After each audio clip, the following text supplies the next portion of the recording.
Let's welcome officially Dame Dianne Thompson, everybody. If you hadn't have said my name, I don't think I would have recognised that. It's lovely to have you here. A real honour, a real treat. A real treat. First of all, if I may, let me just remind the room of some of the positions that you've held over the years, okay? It might embarrass you a little bit here. It's quite the CV, everyone.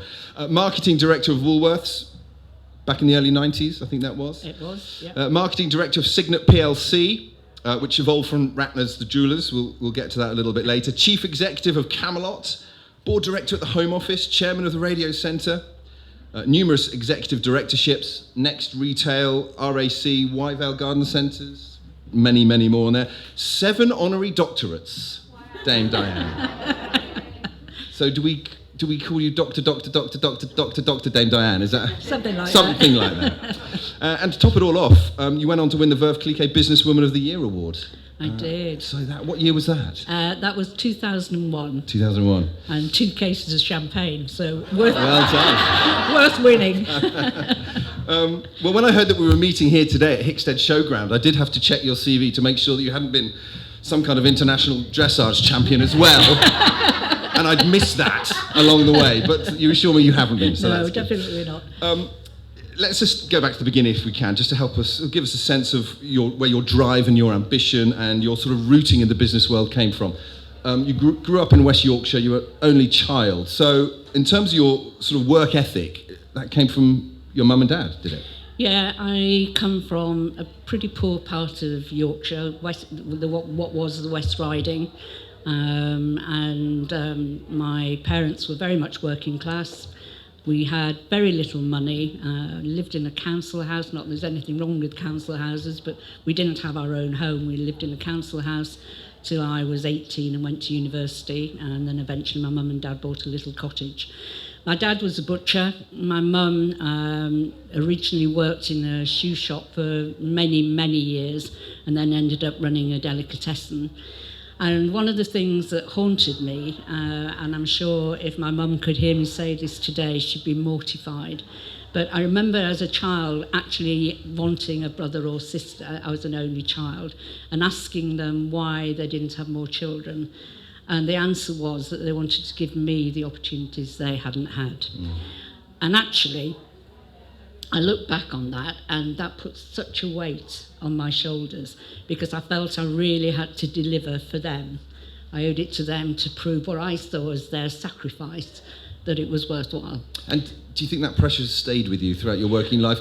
Subconsciously, perhaps? You've always felt you needed to, regardless if they're here or not on the planet, but just impress them and, make them happy. To prove to them that it was worth it. Yeah. And they were both very, very hard-working people, and that's where my work ethic came from. But from what age did you feel it really in terms of it manifesting that work ethic, thinking I'm really going to make something here of my life, that drive? Did it sort of teenage years or? Yeah, I think things changed for me when I actually went to grammar school when I was 11. As those of you who've seen me today, I'm sort of quite short really, vertically challenged I think they call it. And I was telling Tom earlier, I've broken my back 4 times over recent years, and I used to be 5'10". And I'm just getting smaller and smaller. And at school, at junior school, I was bullied. And, I'm sure lots of people in the room here were bullied at school. It's such a common thing. And I was bullied because I was short. And I think things changed for me when I moved to grammar school, and the bullies didn't go to the same school as I did. And that's really when it all started, and I started working and thinking, I can make something of me here. Did you get caught up in social pressures, though, or were you apart from that group? A lot of us went through the party years. Some of us are still in the party years. But did that play a part? Did you have that sort of upbringing, that social side of your life, or was it head down from an early age and I'm working here? No, it was a good balance. Okay. It was a good balance. I had a really, really happy childhood, despite we didn't have much money. We always had a holiday every year, without fail. We always had a holiday. Usually Ostend, which was about as far abroad as we could afford to go. But, where's Ostend? In Belgium. Belgium, oh right. Yeah. So I thought it was a ski resort in Canada for some reason. I was thinking she did all right as a kid. Yeah. Nothing is Right, so glamorous Belgium. as that. Okay. Yeah. Right, I'm with you. But interesting, so you went to university and you studied languages. You didn't do business or economics, interestingly. No, I had no idea what I wanted to do, Right. to be honest. And so I went to university. I did French and English, joint honours, and had no clue. All I knew was I didn't want to teach, which is quite ironic because I ended up doing 7 years as a university lecturer. So I don't know where that one came from. But I do remember going on what used to be called, I don't know if it still is, the milk round, where employing organisations go to universities and sort of set out their stall, very much like here today, so you can see what opportunities there are. And I decided there was one for British Rail, and they were looking for people to train for train drivers. And I thought, I'd love to do that. As a kid, I'd never had a train set. I'd had dolls, you know, the stereotypical. So let's get a real one. Yeah. Yeah, and I thought that would be great. And I looked at the full programme, so I applied to go as a train driver. And they obviously hadn't read my application properly because I got called for an interview. And I remember it ever so clearly walking into this room, and there was a sort of probably a middle-aged gentleman looking back. He seemed old at the time, but don't we all, you know? And he took one look at me, and you could see his face just fell. He was not expecting a girl at all. Right. And he went through this sort of sham of an interview, and after about 10 minutes started flicking through some papers. And it was the days of memos, you know, nothing electronic, it was all paper. And he went through this pile of papers and he said, "There's something come in this morning, there's something come in, I must just find it. Ah, here it is. Oh, I'm so sorry, we're not taking language graduates." But he didn't want to. Wow. So that was it, really. And he's here today. Please welcome. That's extraordinary. Yeah. We're going to get on in a minute to how times have changed for women in the business world. But I mean, what an example of. That was what, 80s? Yeah, yes. 80s. No, sorry, I beg your pardon. It would be 70s. 70s, yeah, right. 70s, yeah. And what would you say, Dame Dianne, was your first position, first job of note, really, that job that you look back on, perhaps that was the catalyst to driving you forward, was the one that opened doors? I think I've worked for 9 companies, excluding all the non-execs and things like that I've done, but in terms of full-time employment, I've worked for 9 companies. The turning point was when I was appointed as managing director of a Swedish steel company running the UK arm for them, a company called Sandvik, which perhaps some of the gentlemen in the room might know the name. We made handsaws and all sorts of other metal tools. And I was the first, and sorry, this sounds terribly arrogant, I don't mean it arrogantly, but I was the first female CEO that this international organisation had ever had. But I was the first female managing director in what was then the British DIY industry. And everything changed at that point. Until then, it had been really difficult. I mean, I'm going back years now, but it had been really difficult being a woman. You were always having to prove yourself. And I had an interview once at ICI, I don't know if anybody remembers Imperial Chemical Industries, sadly they don't exist anymore. And I did get the job, but they said to me at the interview, to be treated equally here, you've got to be 10% better than the men. And I said, well, that's okay, I'll be 20% better. And then walked out and thought, oh my goodness, am I going to be able to do this? You know, but I did, and I got the job, and that was great. But actually becoming the MD at Sandvik, everything changed, and people's attitude to me changed. And it was, oh my goodness, she must be good. She's a woman. She must be good. So that they gave you respect because totally. They didn't know what they were faced with or who they were handling. I guess it was. Well, they expected a Margaret Thatcher. Right. So they expected sort of curly hair and a handbag. But I actually got into places to meet people, very senior people in the industry that my predecessors hadn't, because they were just curious. They just wanted to see who this woman was. Wow. And that was the tipping point. That's when it all changed. Yeah. It must have been a very difficult time, 80s, 90s, even the early noughties, if you will, for women in executive positions. I mean, thankfully, times have changed now, and you know, there's been great progress at the executive level for women. But it must have been tiring, if nothing else, dealing with these discrepancies, this sort of. There's no diversity there, and dealing with men in that world. How did you find it? Did you find sort of processes and tactics to navigate that? Well, I think it was just sheer determination that you could do it. But I mean, to be frank, it wasn't only the men that discriminated against you.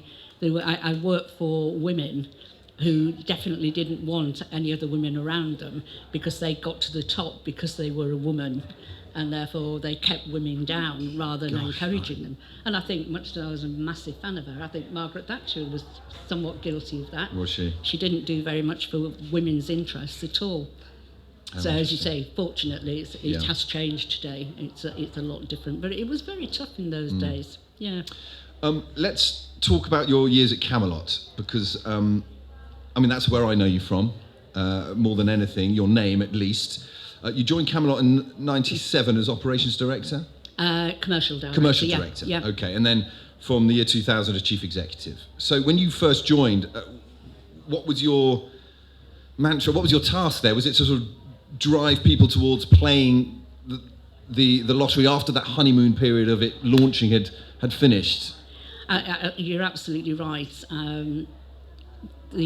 The lottery launched, I joined when it was 18 months old, so I have no credit in how well it launched, but it did launch incredibly well. And millions of people played, all imagining that they would win. I did. I could play before I joined Camelot. You can't play when you work for the organisation. But it was a question of, which Saturday will it be when I win? Not will I win at all? And everybody believed it could be you, and that was probably one of the most famous slogans in advertising that there's ever been. And in fact, it's still in the Oxford Dictionary as a slogan today. The trouble was that over time, and not very long time, people began to realise that actually the chances were they might not win, and it could be you, but it probably won't be.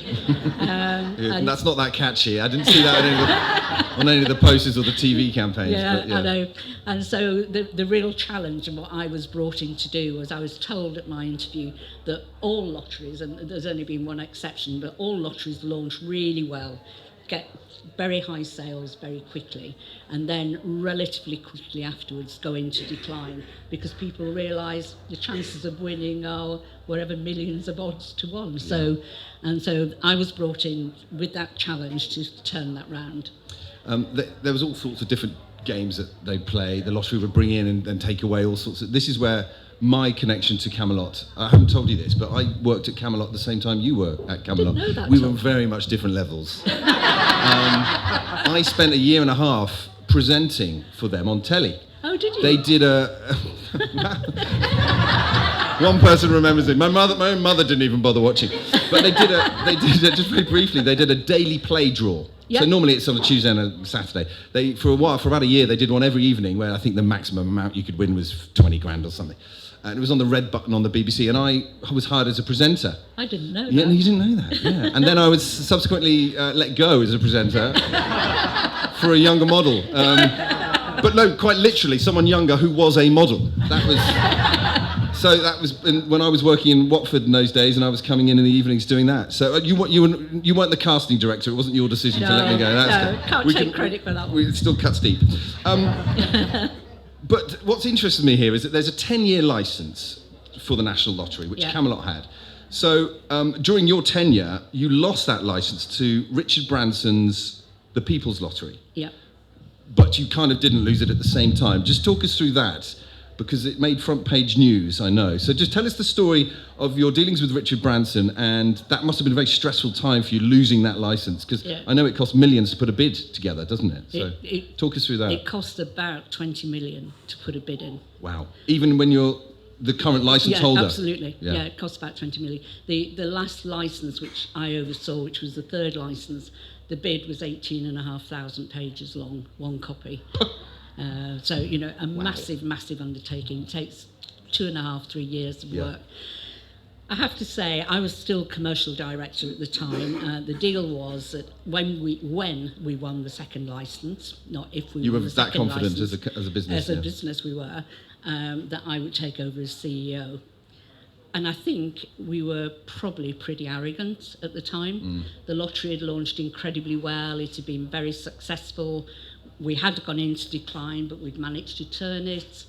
We were regarded as the most successful lottery in the world, and I think we just, well, I remember my boss saying, I said to him one day, we ought to have a contingency plan. What if we don't win the second licence? And he said, don't you dare, don't you dare. Any second you worry about not winning is the second that you should have been worrying about ensuring we win. And so we had no contingency plan at all. And it was the 23rd of August in 1999, we got called in for the result. And there were 3 bidders for that second licence, but one was just a gentleman who put an envelope with 2 sheets of paper in. I never knew what it said, but, you know. It wasn't me. He obviously wasn't serious.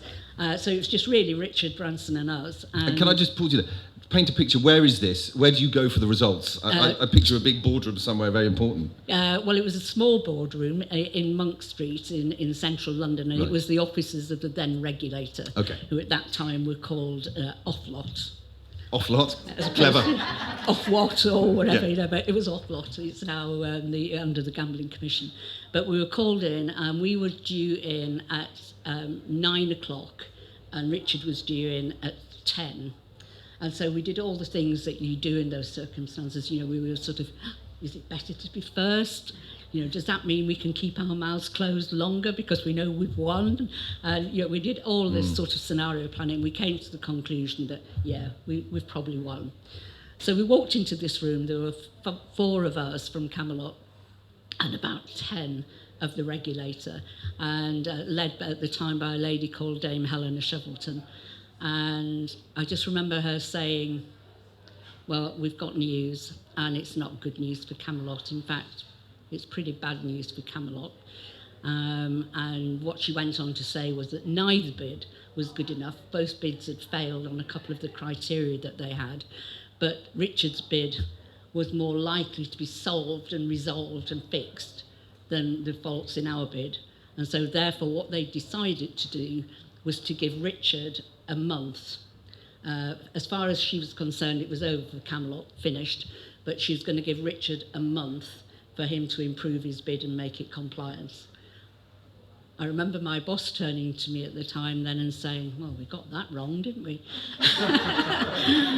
Which we had. And yeah, that was quite a day, actually. And the awful thing was that we were embargoed on the result until 1 p.m.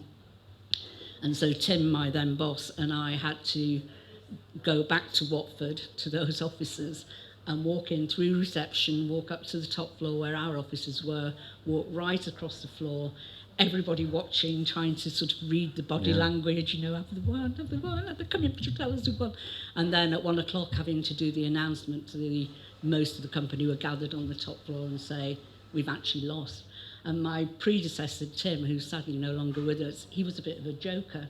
And everybody thought he was going to say, it's bad news, you're going to have to work for her now. And of course it wasn't. People really thought he was joking. He kept saying, no, seriously, we've lost. And anyway, that was on the Wednesday. We had emergency meetings that afternoon, as you can imagine, with lawyers and barristers, and to see what the chances of doing an appeal were. And we went into fight mode. And because I'd been the face of putting the bid in, because we'd expected to win, and therefore we thought I'd be the new CEO, it was decided I had to be the face of the fight. So that's why it was me that ended up taking on Richard. You took on Richard Branson, you won on appeal. You did. And you retained the licence. Yeah. What a lovely ending to the movie.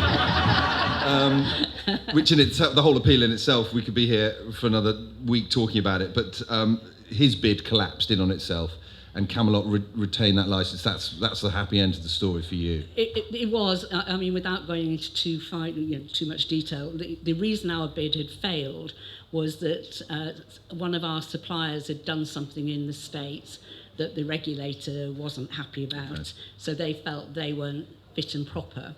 So what we did was we actually bought the UK arm of that company so that we had control of them rather than them being an independent company. And that's what did it. Richard was short on money. And there you go. There you go. It's nice to hear. I knew he and I had something in common. Well, he obviously had other priorities, and He was asked to put some more money up and he wouldn't. So what was he like to deal with as a businessman? Did you have much personal contact? I'm quite intrigued as to his tenacity in that world. I met him on a couple of occasions, and the first time was before he'd finally lost and we won. And I was asked to do a breakfast interview on GMTV in the days when it was Fiona Phillips and Eamon Holmes. And my chairman had said, we never, ever go head-to-head with Richard. Richard's the ultimate publicist. You'll never win this. Just do not do it. But I'd been interviewed by Jeremy Paxman the night before. Cool. So you were ready? Well, my head of communications after that interview said, that was so good, and I'm sorry, I don't mean that arrogantly, but that was so good. We should do breakfast tomorrow, but we won't tell the chairman. So, which could have been life-shortening, couldn't it? But that's what we did, and the deal was that Richard and I had to be kept apart until we got onto the sofas. And so I was in Eamon Holmes's dressing room, and Richard was in the green room. It's not in my notes. And when they actually took me onto the set, Richard was sat at the head of this sofa with Eamon next to him, Fiona alongside, and Fiona's leaning over Eamon, and she's flirting like mad with Richard, and they're all very pally. And so I come on, and I'm shaking, really. I shouldn't be doing this. My chairman will fire me. And also, this is the great Richard Branson. Fortunately for me, I was mistress of one thing. I ran the lottery. That's all I did. Richard was jack of all trades because he got everything. He got the airlines, he got the music, he got Virgin Brides, he got Virgin Vodka, you name it. Yeah. He was doing all sorts of things. So his ability to sort of retain all the knowledge that I got was difficult. And about 2-3 minutes in, he made a fundamental mistake. He challenged and criticised me for something that he was wrong. So that gave me the way in, and then that was it. Then that sort of game over. him. But at the end of the interview, he apparently was incredibly rude to me. I never watched the interview back, but it was all, she says, oh, ask her, she'll tell you, it was all very dismissive, really. When we stood up, as they moved to another news segment to leave the sofa, I was obviously in front of him going out, and he just said, God, you're short. All the better to kick you. Wonderful. Well, it was a very tough time for you. Shall I show you this? Yes, absolutely. You became, as you said, the face of the beard, the face of this whole drama. Yeah. And you became pretty recognisable to the country, courtesy of, shall we? Yeah. Well, I brought just 2 things I thought might amuse you. This was front page of the Daily Express.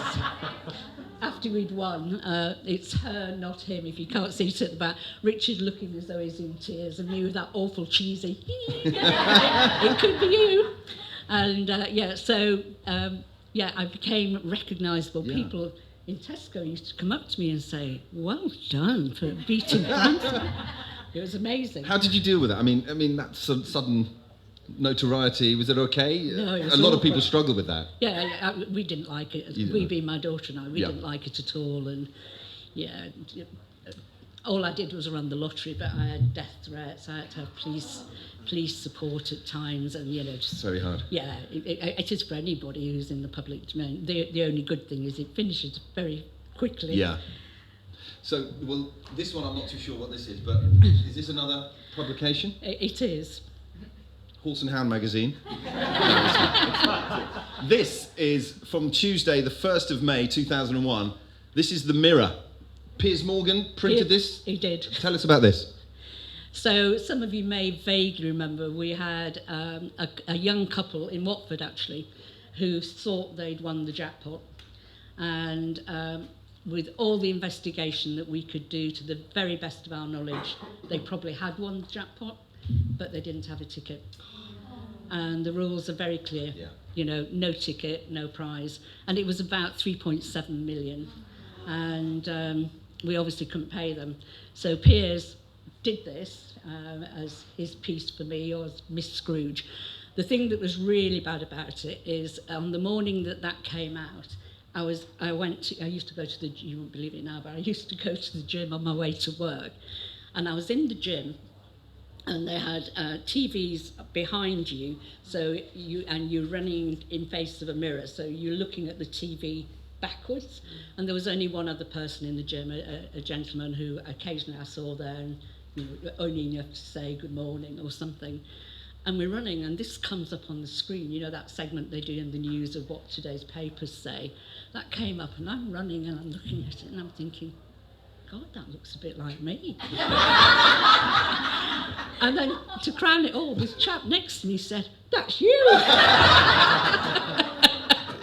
Which is the last thing you need when you're sweaty and in your joggers. So yes, that was Dianne, that's extraordinary, isn't it? A good lesson of what goes up always comes down. Yeah. Thank you, Piers Morgan, for that one. That's absolutely amazing. But you still remember stories of winners and winners' names and things like that? I guess there are certain ones that stick in the memory a little bit, do they? Yeah, they do. The rules about the lottery is that we're one of the few countries in the world where you have the right to anonymity if you win. Most other lotteries, you actually have to take publicity. Oh, do you? Right. In some places like Israel, you're allowed to take publicity, well, you have to take publicity, but you can do it with a paper bag over your head, but you have to do it. But here, you've got the right to anonymity, and as you can imagine, the vast majority of people remain anonymous. The people who don't remain anonymous tend to fall into a couple of categories. Either you're playing in a syndicate, so you think, well, I can keep my mouth shut, but somebody else might let it leak, so you go public. Or if you've won such a life-changing amount of money, and for some people 50,000 is life-changing, but if you're in the millions, then the chances of you being able to enjoy the money but keep it secret is very difficult. So those tend to be the people who take publicity. And occasionally you get some who find out in the pub on a Saturday night that they've won, have too many drinks, buy everybody around, and then when we said to them, have you told anybody?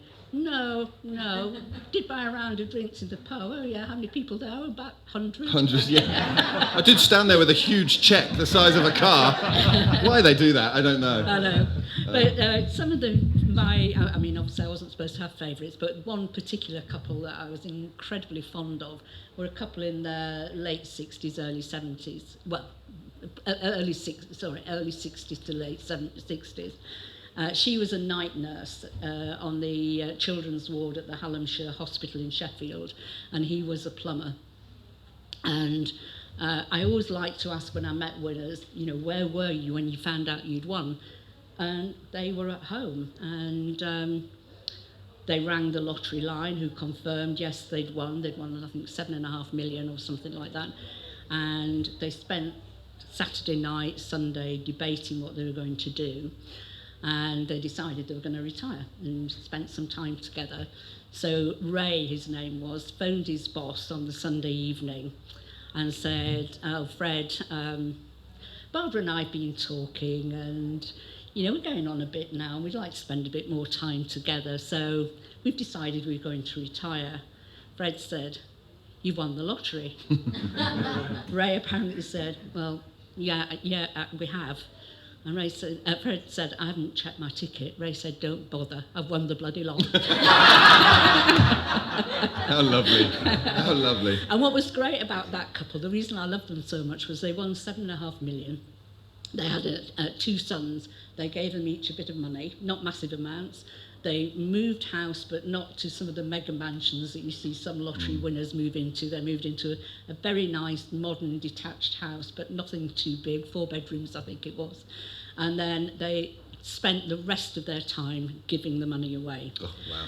And they were the sort of people that sometimes you wish you could be, where you see there's a child that needs to go to America for an operation but they can't afford. They would step in and they would do that. They were the modern day Robin Hoods, and they gave away over 5 million. And they used to spend every New Year's Day planning what they were going to do with the interest that they'd made on the money that they'd still got. And if Barbara was here today, sadly she's no longer with us, but she would say, better to give than receive, and they really believe that, and they make such a difference to so many people's lives. So so that's the lovely side of what you did, I favorites. guess. I mean, that's where the difference. You get to make a difference at the end of the day for you and Camelot. That's an amazing thing to be able to show for. And you know, because so many people don't take publicity, there are millions of stories like that. Yeah. You know, don't think, please, that lottery winners just squander all their money. You read about the ones that do, but the vast majority of people set up their own charities, their own foundations, or just support local charities and communities. They do great work. Amazing. I'm conscious of time. Let's rattle through just a few more areas of your life, if we can. I wanted to ask you what you thought the hardest position was that you'd held, and I wondered whether it was your time at Signet PLC, which is part of Ratner's. Now, could you just, for the room, remind us of how Gerald Ratner hit the just self-destruct button on his own business, and what your role was? Because you sort of came in after that, I believe. Absolutely. So if you just talk us through that briefly, that'd be great. Yeah, it was a bit unfortunate for Gerald. He made a speech, and ironically, it was a speech he'd given once before, so it wasn't sort of new news, but it was at an IOD, Institute of Directors conference that was being held at the Royal Albert Hall. And the reason it was there was because they were expecting and got a massive turnout because the keynote speaker was F.W. de Klerk. And Gerald had got the graveyard slot at the end of the day, and they said to Gerald, de Klerk's going to be very serious, it's going to be very heavy, there's all this stuff going on in South Africa, make it light and funny. So he gave two jokes in his speech, and one was something like, people say to me, you sell 6 sherry glasses, a tray and a decanter for £6.99. How can you do that? And he said, because it's crap. And he didn't even say CR asterisk P, he said it's crap. And the second joke was, and you sell earrings for £2.50. And he said, yeah, but they don't last as long as the Marks and Sparks prawn sandwich. Gosh. And the next day, the front page on the tabloids, what actually happened was, I don't know if any of you ever went to those sort of conferences, but at the tea break in the afternoon, they usually gave you the transcripts of all the speeches that had been there. There'd been a journalist there from the Daily Mirror who'd gone to listen to de Klerk, and on his way out at the tea break, so Gerald hadn't even spoken by that time, he took the transcript, and in the taxi back to the office, he started reading Gerald's speech, saw the jokes, and that was it. That was the headline. Next day, Ratner says and that was CR asterisk P, And they went from a profit of 190,000 in 1991 to a loss of 190 million the following year. They came that close to going under. So I was part of the recovery team brought in to see if we could save it. So that brand went, and Signet, so Signet is H.M. Samuels, and is that right? The jewellers? And Samuels, Ernest Jones, Ernest Leslie Jones. Davis, Okay. and was Ratner's. So you came in to try and bring those brands through, and Ratner's went by the wayside, did it? Well, the first big decision I and my team had to make was, could the Ratner name survive on the high street? And the answer was, the answer we believed at the time, and I still believe all these years later, was no. Because anybody who lived through that, you say the name Ratner, and everybody remembers what Gerald said. And the other thing that was tricky, but interesting from a business point of view, what Gerald had realised, because he's quite a bright businessman despite having made this sort of major error, was that a lot of jewellery purchases are destination. You're looking for an engagement ring, a wedding ring, you want a watch, you're looking for a nice piece of jewellery for your wife or whatever. So you're going out to look for jewellery. And therefore, if you have a bit like estate agents, if you have lots of different brands together, the chances are you'll get the sale. And so when he bought H. Samuel in 1986, wherever there was an H. Samuel and not a Ratner, he opened a Ratner's, ideally next door, and vice versa, wherever there was a Ratner's and not an H. Samuel, he opened that. Right. And so there wasn't the opportunity to rebrand the existing stores. But it was a tough decision, because doing that, we actually closed all the Ratner stores and put 2,500 people out of work. So it was a big call, really. But I still think it was the right one. And a tough job for you. I mean, starting from scratch and with the marketing team, trying to rescue what was left. But they did. But you did it. When I left, I was there 3 years and we'd made 42 million profit, so we were on the way back. Okay. I'm conscious of time. Before we wrap up, let me just tap into your experience a little bit, if we can sort of gain some nuggets of experience that we can all take away with us, if possible. You've taken up various roles in quite different sectors. Was that a conscious decision for you to keep things fresh, or was that just the way the cards fell in terms of the jobs that came along? You've had a very mixed career, haven't you? Eclectic mix, yeah. Some might say I can't keep a job. Didn't want to say that, but no, it's all right. I never had a career plan, and it's all been serendipity, really, calls from headhunters, whatever. But what I've learned over my career that, I really would like people to sort of take away and believe is that the skills that you have in most cases are eminently transferable. So I've worked in jewellery, I worked with Woolworths, I worked with ICI, I've worked in steel, you name it. But the basic skills of being a good manager or a good leader just transfer with you. You've just got to learn a bit about the industry you've moved into, but you can. Did it help when you bought a hotel on the Isle of Wight? Well, that was part of my retirement planning.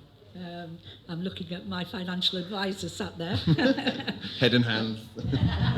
Having had I've been incredibly lucky in my career. I have 42 years in executive life, never had a day out of work.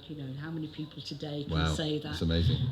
But I knew I couldn't bear the thought of finishing on a Friday and waking up Monday morning and thinking, now what do I do?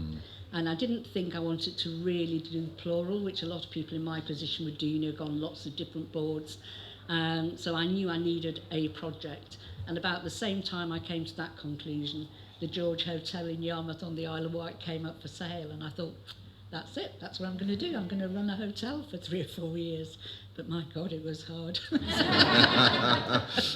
Were there any reoccurring elements in your working life that you didn't enjoy? I don't know, travelling, board meetings, pitching for work. Is there anything you don't miss? Well, that's why I really didn't want a portfolio career, because I really don't like board meetings and I hate reading board papers. I've got a board meeting tomorrow, as Claire knows, and I've done the work on it all, but it's not my favourite thing at all. Okay, that's interesting. Any advice that has stuck with you over the years from mentors, or maybe advice that you now give people in the workplace? Is there anything you can share with us? I just think one thing I learned very early in my career was employ people that are better than you if you can. Not only does it make your job that much easier, but it gives people a chance to shine and grow. And so surround yourself with the very best people you can. Always be honest. I've lived so long and worked for so long. I've seen so many people bullshit their way through things. You always get caught out in the end. You always do. I have far more respect for people who say, I'm really sorry, I don't know, but I know a man who does, so I'll go find out and come back to you. I've seen so many people just blag the way through and then get caught out.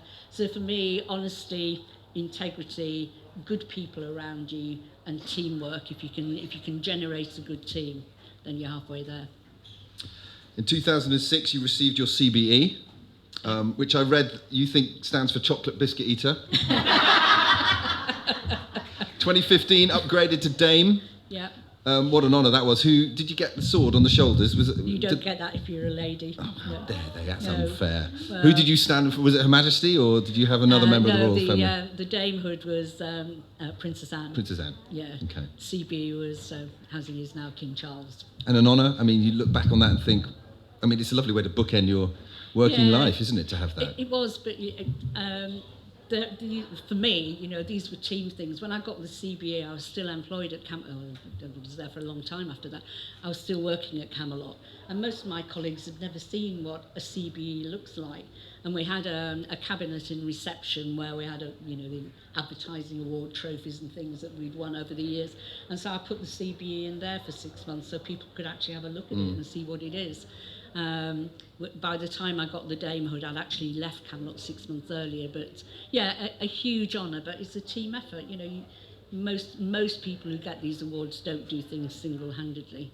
The funniest bit was trying to tell my dad. My dad sadly didn't live long enough to see me get the damehood itself. but he was still alive when I knew I was getting it. And you're not really allowed to tell anybody, but my dad was 89, so time was of the essence. And the conversation, he got slight Alzheimer's by this time, and the conversation went on the lines of, Dad, Shirley Bassey? She was one of his favourites. Well, Shirley Bassey's a Dame Shirley Bassey. I'm going to be a Dame. So he did know. That's lovely.